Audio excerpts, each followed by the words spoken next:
So, the DC Blackout is dead, but DC So White continues.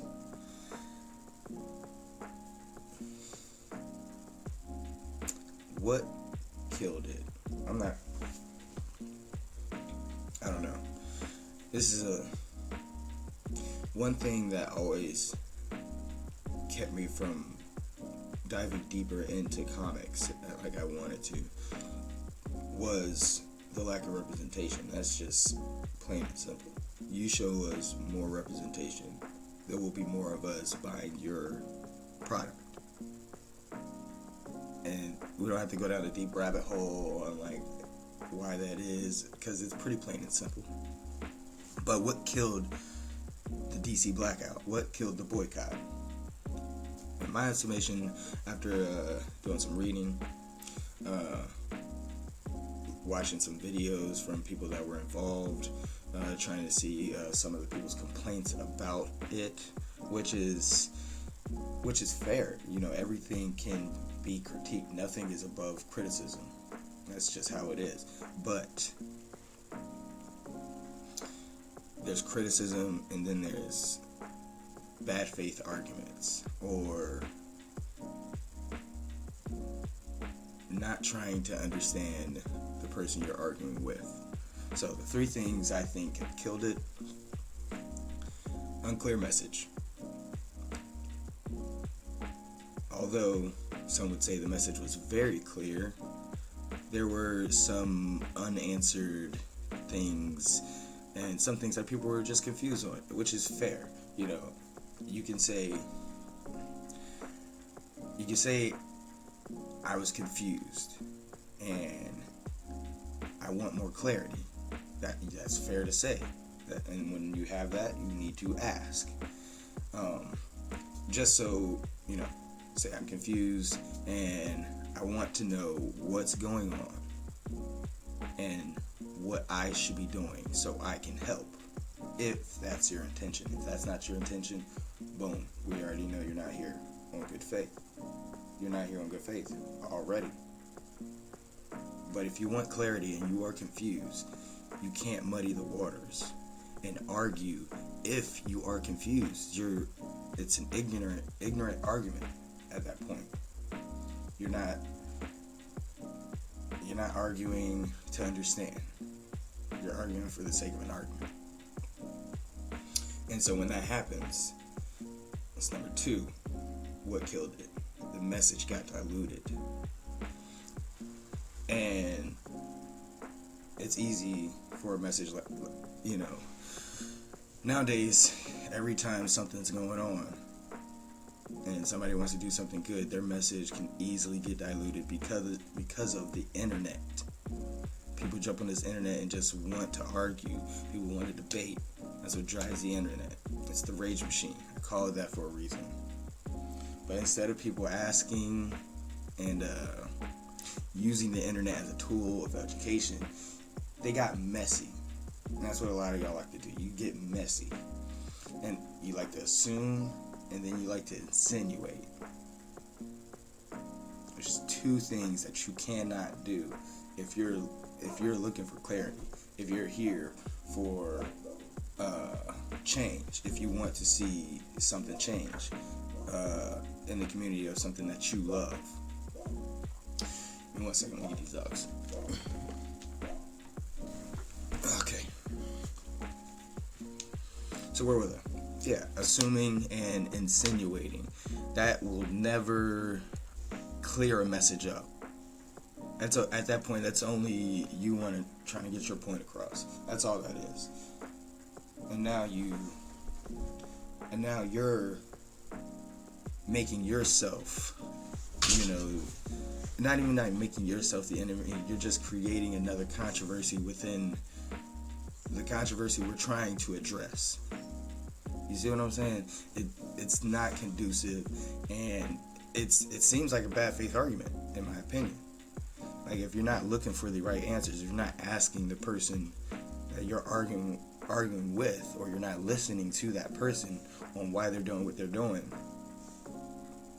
then you're not there for solutions. That's not what you're here for. And you can be ignored. Those people, they need to be ignored.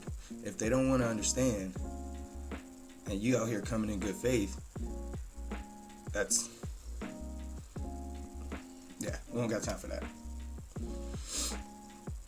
And the last thing I want to say is, the last reason, not the last thing I want to say, before I even talk about that, is insinuating and assuming, people were assuming that some of the creators of the movement weren't acting in good faith. They were just clout chasing and things like that, which is, come on, man. Like, no, that's how. Like, most of these people have their own platforms, and they have a genuine love for comics. I don't think boycotts are good. I mean, yes, people can clout chase and grift off of things such as a boycott and gain popularity, but within the comic book community, I don't think anybody would risk their the traction that they already have and the followers they already have for this type of boycott. When the odds are against us getting what we want. You know what I'm saying? But that's a whole nother thing. But in my opinion on why this is getting a lot of pushback, and it's going to be a lot of people going to have a problem with it, but I frankly don't care. I see it every day. Every time someone's trying to make a change or make a stand, someone's always got to say, sit your ass down. Like, nobody's trying to hear all that, quit clout chasing and all this other thing. And it's just them not being comfortable with not having that white approval stamp on whatever your message is that you're trying to get across. At the end of the day, we are all going to have to be able to learn to not need these whites' approval for any of this shit, man. Like, if one thing Black history has shown you repeatedly is, no matter what the odds and what's stacked up against us, or what type of resources we have access to, we gonna be okay. Like, we will be fine. We can create our own. We can do that. We've done it before.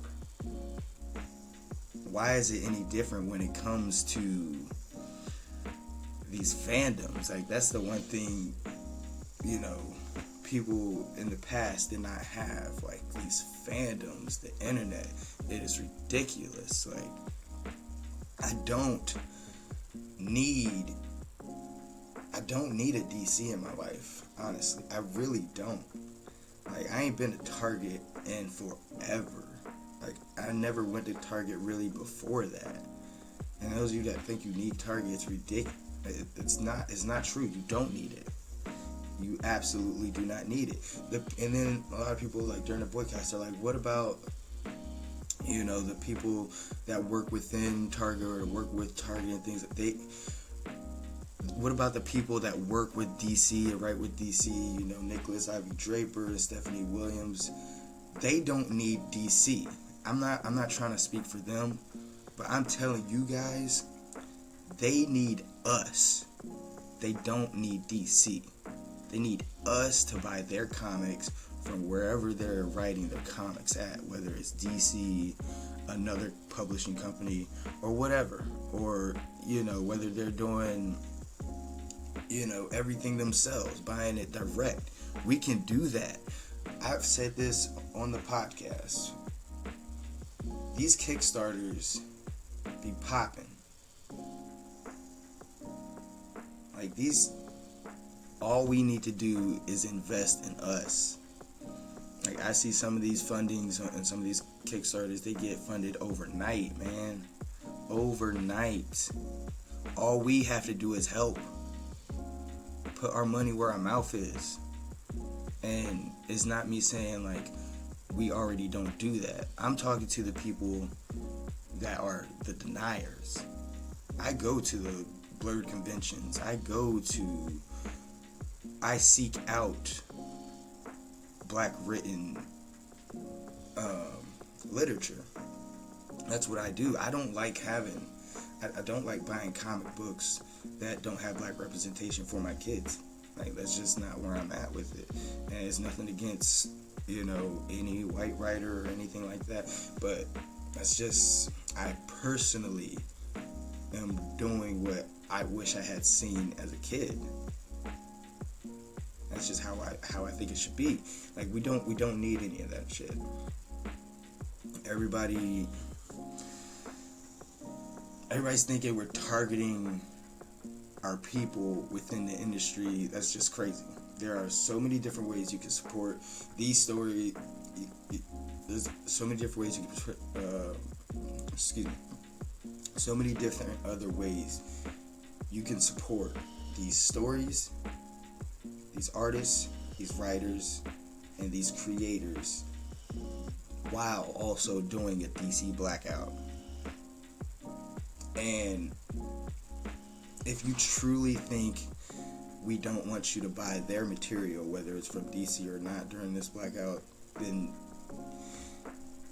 I'm going to need you to start trying to do a little bit more critical thinking and figure things out on your own. You need to get better at that. Because I don't want you out here, not being able to dissect a situation if this is what you're getting hung up on right here. If you can't understand or figure out how to support a boycott and black writers at the same time, I feel like that's a you issue. That is a user error issue. Because, like I said, never been a big DC,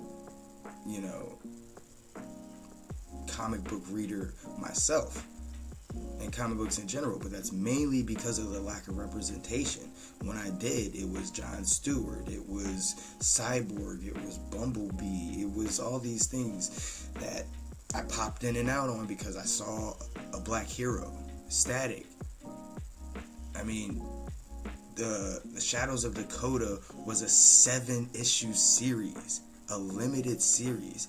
It was phenomenal. I bought all 7 issues. What I need to get up on is Nubia. I'm not huge into DC, so I forgot about that they were doing that. But Stephanie Williams is one of the writers for Nubia, Queen of the Amazons. Come on now. Like, I know we can walk and chew bubblegum at the same time. We should be able to do this. Don't want to get hung up on all these other things and then start making accusations that were never said in the middle of everything. It's just ridiculous. And it's fake outrage, honestly, in my opinion. It's fake outrage. I don't believe that you guys believe that the creators of this movement are actually crowd chasers. I don't believe that the majority of the people think this was an ill intention or a targeting of our own people type deal. Like, we want to see stop. Y'all niggas is ridiculous, and y'all annoying as fuck, really. Like y'all, everybody always try to talk about how intellectual and how smart they are, and then we get hung up on things like this. Look, man, we got way more things to worry about. We got this dystopian present and future that we're looking at. We got to get it together. We can do this. I mean, everybody wants a hero. Everybody wants heroes until someone takes a stand. Then it's like, nigga, sit your ass down. Like I said, everybody is in love with the idea of a revolution until revolutionaries start voicing their ideas. And then it's like, nigga, why would we do that? We got jobs, we got blah blah blah blah blah blah blah. Like, stop. No. I stand for something. Stand for something, or fall for it all. Like, we can't be in love with these corporations like this. We cannot. We have to have more faith in ourselves. That's all I got on that.